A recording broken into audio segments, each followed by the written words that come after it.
អូនលឹមដាក់មួយម៉ាត់ដំបងគេឆ្ងាញ់គេបងប្អូនអរគ្នាញ៉ាំយកតែម្ដងថ្ងៃនេះមកធ្វើដលងឆឹងឲ្យអូនញ៉ាំមានដលងច្រើនស្ងោញ៉ាំរាល់ថ្ងៃដែរបងប្អូនអញ្ចឹងចង់ឆឹងញ៉ាំម្ដងនិយាយទៅរសជាតិឆ្ងាញ់បងប្អូនហើយយើងដាក់ខ្ទិះដាក់ស្ករទៀតហ៎ហើយមានកាដូងនៅក្នុងទូកកស្រាច់ក៏នឹកឃើញចង់ឆឹងធ្វើជាអាហារសម្រន់ញ៉ាំលេងពេលថ្ងៃតែម្ដងហើយនឹងលើកទី1របស់អូនហើយដែលថាញ៉ាំដលងឆឹង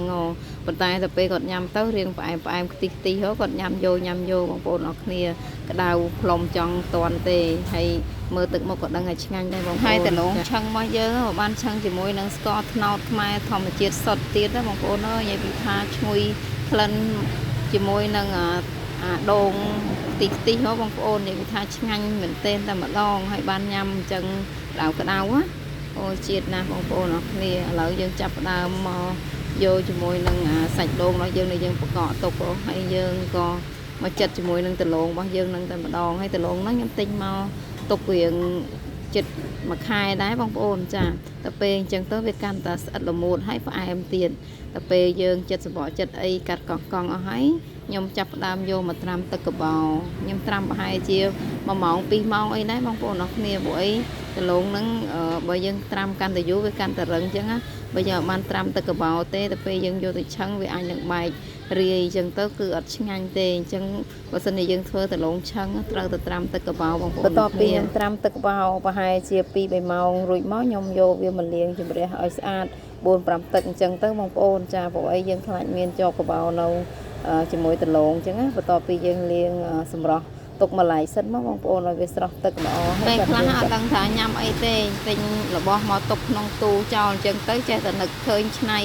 ធ្វើជាអាហារសម្រន់ទុកញ៉ាំលេងអញ្ចឹងបងប្អូនអរគ្នាព្រោះអី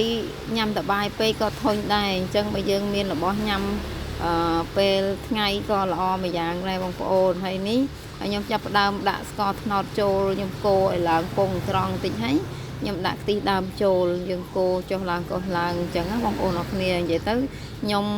ធ្វើដលងឆឹងខ្ញុំចូលចិត្តម្ងាស់រៀងខ្ទិះឲ្យវារៀងខាងបន្តិចបានខ្ញុំដាក់ជាមួយនឹងសាច់ដូងយើងហ្នឹងចូលទៅតាមក្រោយដោយសារតែសាច់ដូងយើងបកកទុកបងប្អូនទៅពេលអញ្ចឹងទៅវារៀងមានអាលាយតកហើយមានខ្ទិះដូងក៏បកកជាមួយនឹងសាច់ដូងដែរអញ្ចឹងខ្ញុំដាក់ស្ងោរដាំទៅជាមួយគ្នាហ្មងទៅហើយខ្ញុំក៏លួចបន្ថែមអំបិលបន្តិចដើម្បីឲ្យដលងឆឹងហ្នឹងមានរសជាតិមុតល្អផ្អែមមុតល្អបងប្អូនចាតបពីរៀងខាស់ទឹកបន្តិចហើយខ្ញុំដាក់ដលងចូលទៅតែម្ដងនិយាយទៅពេលយើងដាក់ដលងចូលទៅហ្នឹងយើងកូរវាឲ្យសព្វចូលគ្នាឲ្យជាតិស្ករចូលគ្រប់ដលងទាំងអស់ហើយតែពេលដល់វាចិត្តឆ្អិនយើងបាច់ចាំកូរទៀតទេដលងឆឹងធ្វើមួយឆ្នាំងធំហ្នឹងហើយញ៉ាំតែមួយផ្លេតអស់ហើយដោយសារតែវាខ្ទិះឆ្ងាញ់បងប្អូនអរគ្នាណាមួយខានធ្វើញ៉ាំយូរដែរ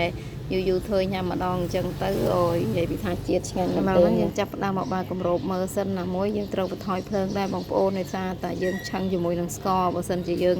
បើកភ្លើងខ្លាំងហើយទឹកវាអត់ទាន់ខាស់ល្អទេក៏ធ្វើឲ្យខ្លោចបាតឆ្នាំងដែរអញ្ចឹងយើងបើកភ្លើងរឹមមកល្មមហើយយើងកូរតិចបានហើយបើសិនជាយើងមានវែកឈើដូចខ្ញុំអញ្ចឹងយើងយកវែកឈើនឹងមកកូរមកហើយទៅពេល